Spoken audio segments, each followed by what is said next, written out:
Hello and welcome to the first in this series of podcasts for the Coalition for Life Course Immunisation, the CLCI. My name is Gary Finnegan. I'm a health journalist and editor of Vaccines Today, and I'm also a trustee of the CLCI. This series will explore how to make life course immunisation a reality in Europe. The CLCI has published a manifesto setting out the steps that need to be taken in Europe to protect people of all ages against vaccine-preventable diseases. These include political leadership and ensuring funding for prevention in health budgets. To look at this a bit more deeply today, I am delighted to be joined by Dr. Vytenis Andriukaitis, who is a doctor, a politician, a health advocate. He has many roles, including Special Envoy for WHO European Region, and is a former European Commissioner responsible for health and a national parliamentarian and health minister. You're very welcome, and it's lovely to see you. Nice to see you once again. Thank you for inviting me to this podcast and to because this topic is very, very serious, very important, and we need to encourage our citizens to understand what does it mean life course immunization, why we need to promote immunization, why we need to encourage all to believe leaving no one behind is really main message and main approach, human right approach. Well, in the 5 years since you were health commissioner, I know you've been very busy since then also on other projects, but a lot has happened. We've had a pandemic, we've had other things, the Beating Cancer Plan in Europe, European Health Union. How do you think attitudes have changed among policymakers to prevention? I'm very happy that attitude is going into positive directions. Doesn't matter seeing today's situation when we see less on the political agenda, less maybe raising questions about universal coverage, but despite war, despite Gaza crisis, despite Ukrainian crisis, despite global warming challenges, we all know that health now in the middle of all of those issues. And we can use opportunity now once again to keep high on the political agenda issues about prevention. Because the slogan, prevention is better than cure, is simple. Is very understandable to all, including those who are calling themselves politicians. Because if you are a politician, you need to understand that your voters need to have what? Better health conditions. And leaving no one here behind, and of course speaking about the situation to guarantee prevention, and prevention is better than cure. This is a topic which can be always raised on the political agenda and encourage our politicians not to forget their promise to deliver health for all to all people. And how important is it for that message to be heard, not just by health ministers, but even finance ministers who need to think about immunization as an investment rather than a cost? Absolutely. Now is the main actors are prime ministers, finance of ministers, ministers of agriculture, ministers of defense, ministers of education. Why? Because we are speaking about health in all political sectors. Don't forget health, doesn't matter who you are, Minister of Finance or Chief of Central Bank. Why? Because we need to understand that investment into people's health is one of the best ways to promote our economy.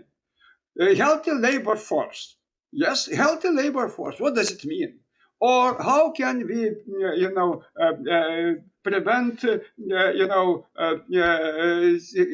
people from infectious diseases, to stop epidemics, to stop pandemics. Without preventative measures. Preventative measures should be financed. But it means that if you are financing preventative measures, you are financing your economy of growth. You're financing your people quality of health and quality of life. Life-work balance depends on people health conditions. It means doesn't matter who you are, Minister of Finance, Prime Minister, President, you need to keep it high on the agenda. Otherwise, don't speak about well-being, about economic, about progress, about achievement, about sustainable development goals, about achievement of Green Deal. Without healthy society, have no chance to do those issues. It means investment, once again investment, and once again investment in prevention is only one rational way to move forward and to address challenges. We have a lot of challenges around. Climate change is challenging health. War is challenging health. Financial crisis is challenging health. We need to understand it. We need now to see why investment into people living conditions and health conditions is a main goal today. And do you think the message of prevention through vaccination has gotten onto the political agenda, not just for children, but also for other ages, for adolescents, older people, pregnant women? Because in some countries, they have very good infant immunization, but maybe not so great on flu and pneumococcal and these other diseases. Absolutely. Now let's speak about long COVID. About 400 million around the world are suffering because of long COVID. And now we need to keep on the agenda vaccination against COVID. It is true. It's scientifically,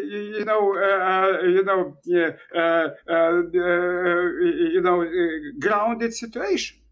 We need to think about possibilities to invest into prevention and to vaccinate people who suffer from long COVID syndrome. 400 million people around the globe. It means that you can no chance to say no, sorry, we are vaccinating all the children, but then you can see recovery of many infectious diseases because of our immune system is in changes, in permanent changes. We need to guarantee life course immunization program in all national vaccination calendars. This is only one approach and only one way. Sorry to say, but it's only one preventative,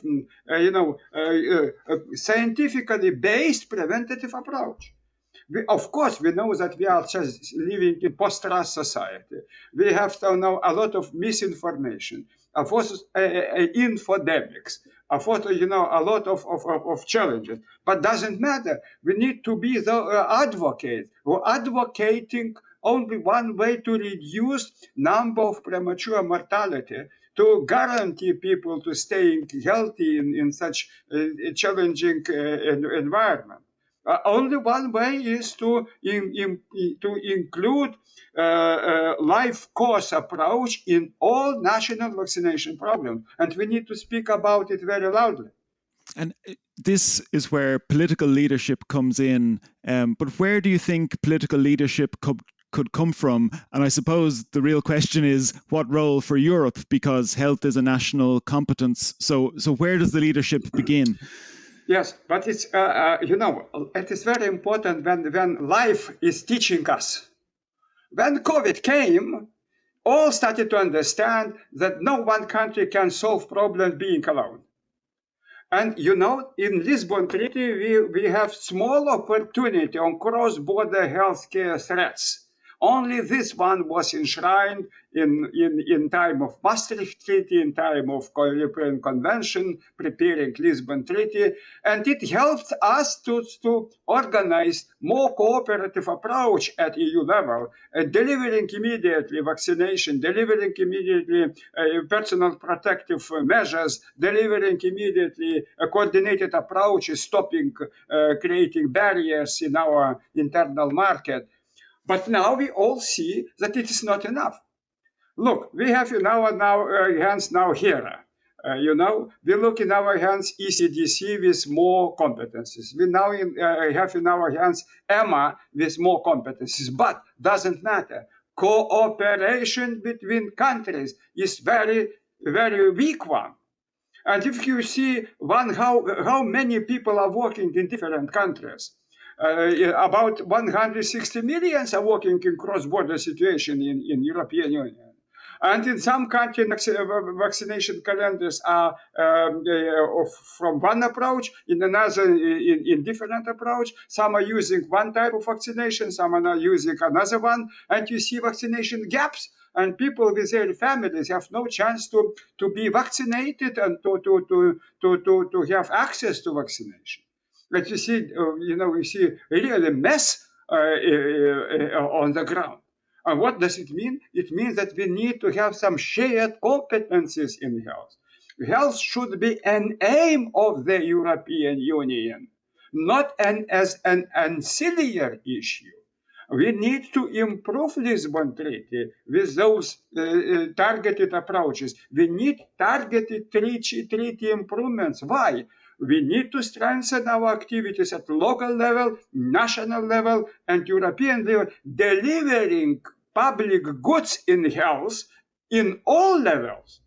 Otherwise, you have, Commission has no instruments to support member states in their coordinative activities. For me, it's very clear. We need to think about possibilities to improve our treaties, keeping health as an aim of European Union. Because people are so far from always growth in internal market. People see that they need to have something in their pockets which relates to their concrete health. And this is why we are advocating improvements in the Lisbon Treaty, keeping health as an aim of the EU. And do you think that since the pandemic, although there have been some improvements in, as you said, in the regulator, in the ECDC and other institutions, at the same time, have member states pulled back a little on cooperation? It feels like it's not as high level. Maybe everyone is tired of pandemic and health and everything, but are you disappointed that the momentum hasn't continued? Yes, you are right, because momentum shows that now is less on the political agenda. And all are thinking that COVID is over. Sorry, guys, it's not over. Long COVID still is here. Long COVID is here. Of course, not over is spread of influenza. It's now over spread of cocktails of different viruses. And we need to think about possibilities of new vaccines which can help us to defend us from cocktails of viruses. COVID, influenza, interstitial respiratory virus, and other viruses. And of course, they are here. Viruses are here. Climate change is ongoing issue, ongoing challenge. Why we are see such lack of attention on? Not because now is war in Ukraine, recession, economic recession, stagnation, lack of investments in lack of budgetary capacities, and then they are going to solve those problems, not thinking about the situation that you are facing new cross-border health threats today, now.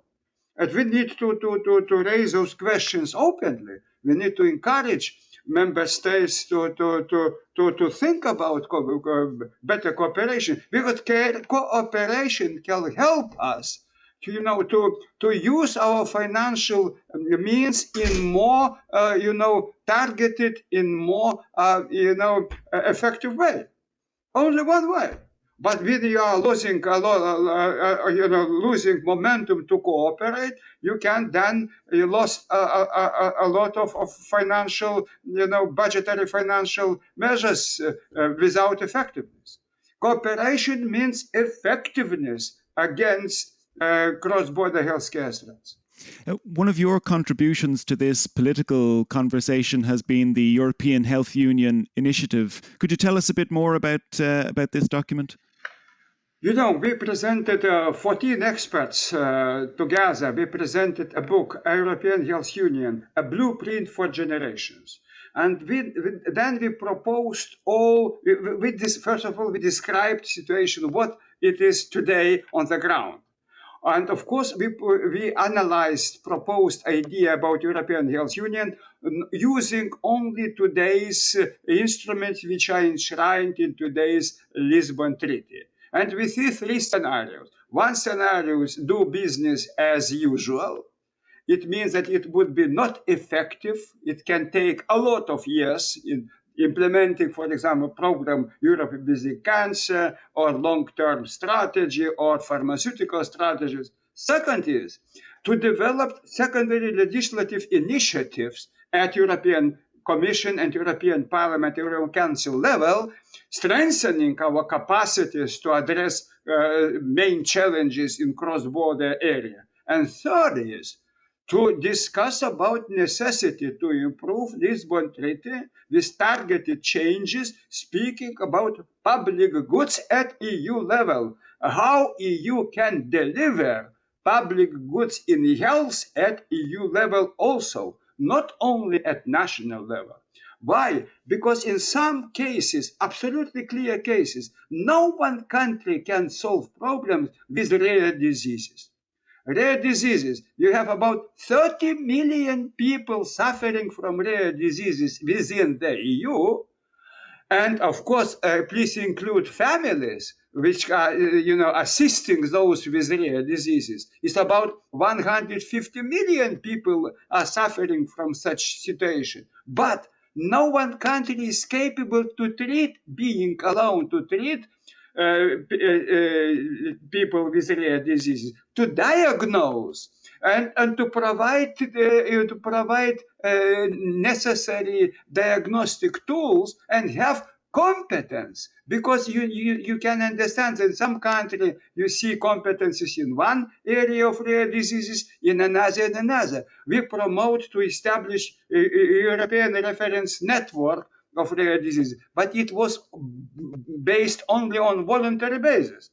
And if you see that you have no chance to deliver your promise to treat your people in your country, it means that you need to see what can you do together at EU level. And rare diseases, rare cancers, multi-complex diseases require inter-sectorial cooperation at European Union level.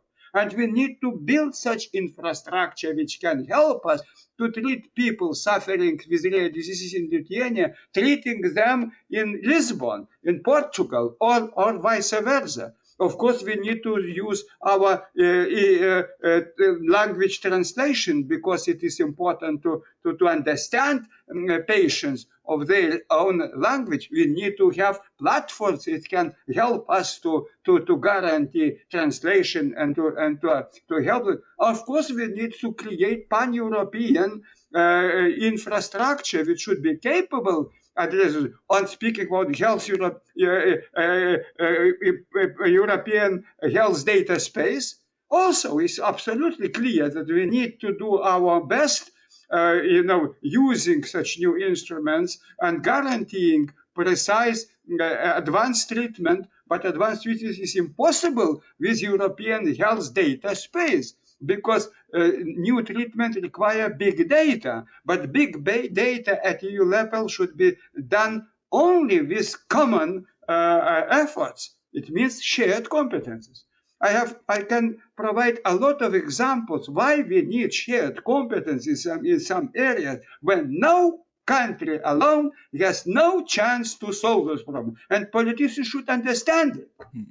But on the European reference networks are a great success story. I think I was in Vilnius when you launched those a few years ago. I remember it very well. But it's one of those good examples where you think people will look at that and gain momentum and cooperate more.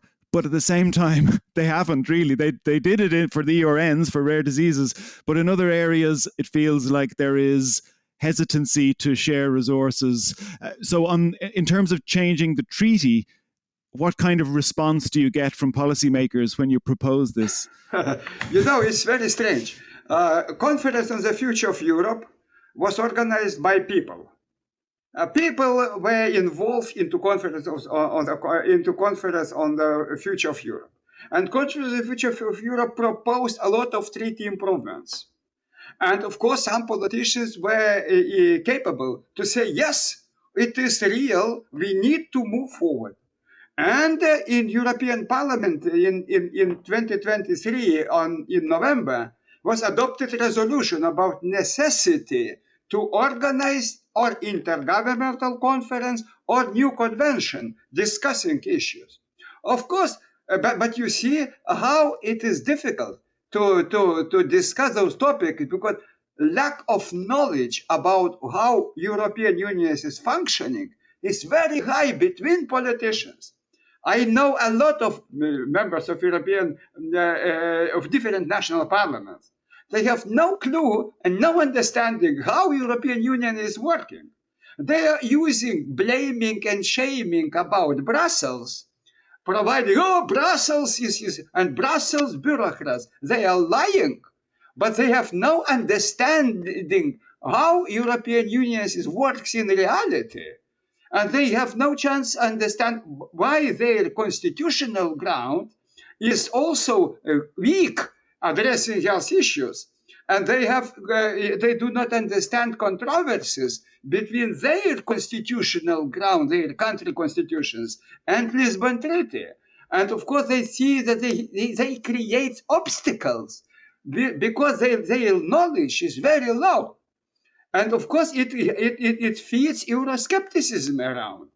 You please look how many Eurosceptical forces now are in different countries. Why? Because the blaming and shaming approach, Brussels, creates a lot of like to say, worries between people. Fear about something, we can lost our sovereignty. Sorry, guys, it's absolutely a wrong approach. We can improve our sovereignty if we are working together and sharing our resources and providing much more effective, treatment to your people communicating together. And of course, I see that now it's time to speak openly. Conference on the Future of Europe is people voice. If people voice is Vox Populus, Vox Dei, it means we need to encourage politicians to listen to people voice. And it's time now in front of European Parliament election. Is very good time once again to speak with many actors at national level, at local level, to understanding that we need more effective ways to solve people worries and people needs on the ground, delivering public goods not only at national level but at EU level also. And it's only one way to solve problems.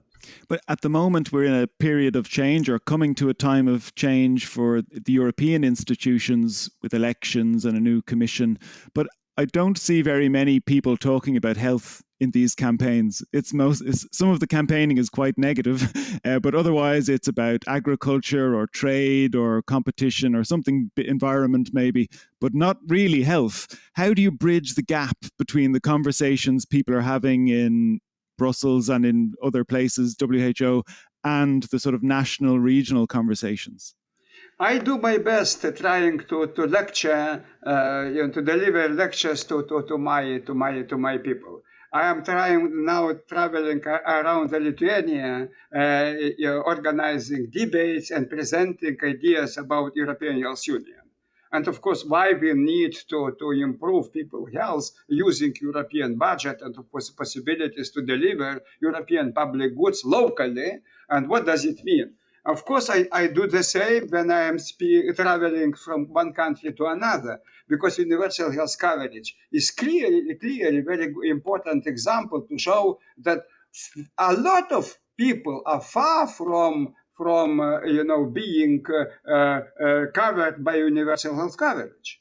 Far from. You see medical deserts within countries and between countries where you have nothing, no primary care facilities, no nurses, no pharmacists. Some, in some areas, family doctors are too few, too far, and too old. It's ticking bomb. And people living on the ground, they see, look, nobody is care about us. Speaking about agriculture, but why? Because agricultural sector is very, very strong. You can with your tractors to block your roads, but no, but people with rare diseases have no chance to block something. And of course, you see some media, mass media is drawing attention on strong actors and strong money. But people who are suffering from cancers, they have no chance to be heard. And why we are not so loud on political? Look, Europe is beating cancer plan. How many countries are discussing it today? Only few.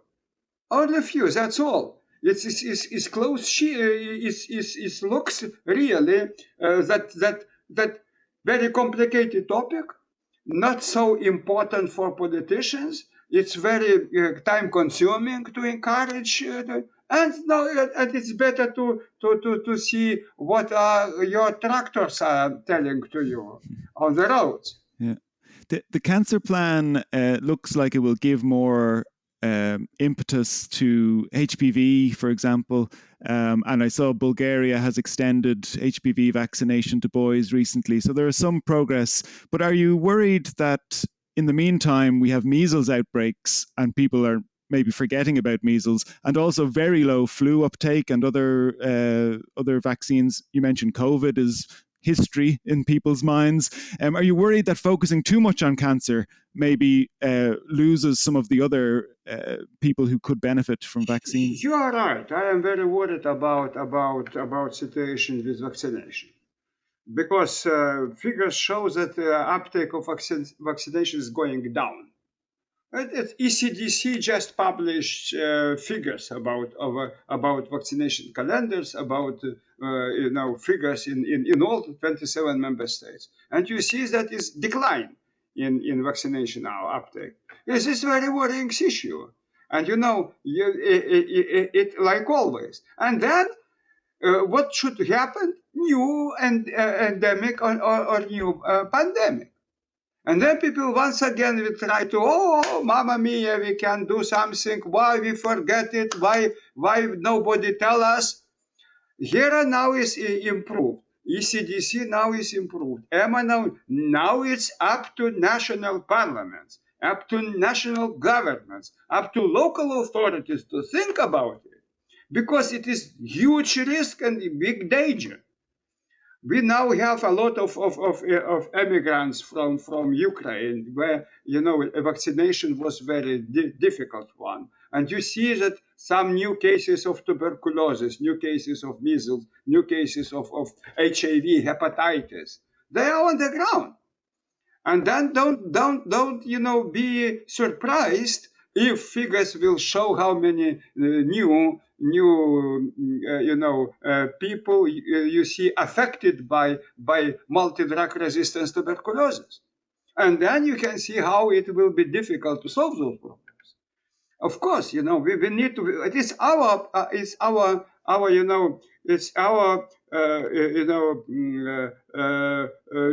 like to say, our obligation now to present those ideas directly through different podcasts, through different mass media, telling, look, you are staying out of game if you are losing, to deliver, to achieve the vaccination rates and uptake of vaccination at safe level. Do you think we have enough data on vaccination uptake and also on numbers of cases of vaccine preventable diseases? No. I know that if you are now using data, different scientists are using data from different pieces of information. And now ECDC is going to build some more comprehensive approach speaking about data. But you need to see European Union, Euro statistics. We need to improve our statistical basis to have much more statistically value information about data. And data is big issue at EU level. At all, and of course, always that data is going, if you look at the data, you can see data on 2022, 2021, but not 2023, not 2024. It's always very, very difficult to manage today's situation, knowing that data is a little bit old. It's you can see that sometimes you can lose window for opportunity to address a real pandemic challenge. Why? Because lack of data. We need to think about possibilities to improve our data capabilities and to encourage member states to provide real data timely. And what about personal data so that people have their own records of their immunization, including if they move across borders within Europe or even outside Europe?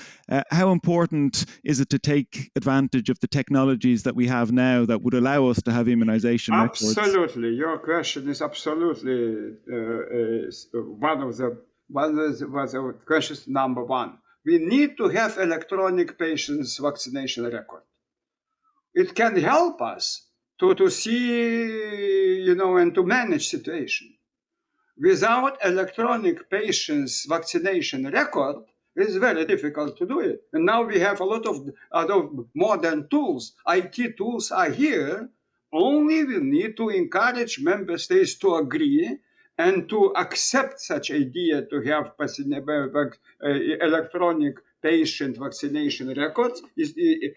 Life course records, including life course vaccination, not only child vaccination, and see how can we build such common pan-European vaccination, electronic vaccination record.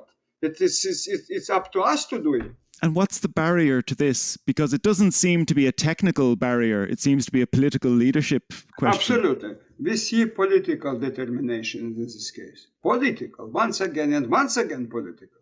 Lack of political will, the main challenge. Not only financial barriers, not only scientific barriers. No, it is political challenge. Health is political issue. Health is political one. And we need to understand that health is up to voters to understand that health is number one in their priorities. And it means political will is now number one when we are addressing cross-border healthcare threats or possibilities to treat people with AIDS, or reduce prices of medicines. Can you imagine prices of vaccines? The same. It means joint procurement can help us to introduce economy of scale in the area. Now we have 27 different pharmacy markets in EU. We have in one hand single market, in another 27 markets when we are speaking about medicines, about vaccines, about personal protective measures, about medical devices. Really, and you see poorest countries and richest countries. But we all know that health is human rights. We need to see that it is very important to have not secondary, level people in treatment. Now you have secondary Europeans in those countries where they are waiting new treatment 7 years or 10 years when it will be delivered on their markets. We need to move into more cooperative, more shared approach in this area and to overcome national barriers.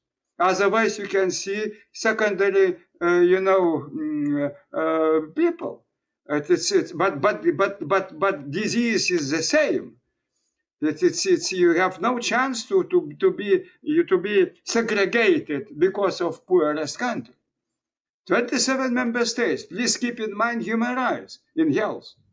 It sounds like overall, as we come towards the end, that there are some reasons for hope and optimism, but also some reasons to be concerned that there's not enough political will on some of these things.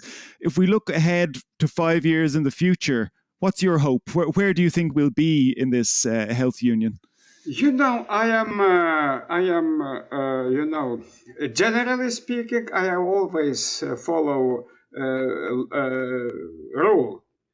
All challenges create new opportunities. New challenges create new opportunities.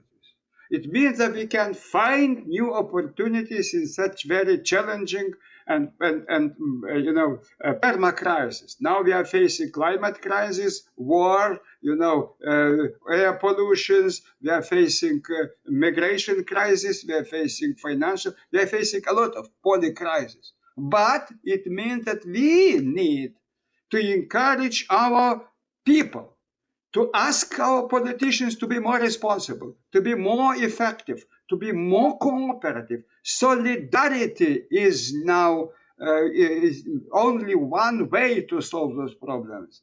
Lack of solidarity is mortal danger to European Union. But I am still optimistic in this way. Doesn't matter how many challenges do we have. My approach is optimistic. We can move forward, we can press very much, we can encourage, we can be very strong advocates and show people that we can overcome political barriers in area of health, in area of people social and well-being situations. Perfect. Thanks so much. I think that's a good note to end on. So thanks a lot for your time and your optimism and energy as usual. It was great to speak to you again, and wishing you all the best in the future. Thank you. All the best to you. Thanks, Dr. Andriukaitis. Take care. Bye-bye. Thanks for joining this inaugural episode of the CLCI podcast. Don't forget to join us next month for the next edition, which puts the spotlight on mobilising healthcare workers to improve vaccine uptake.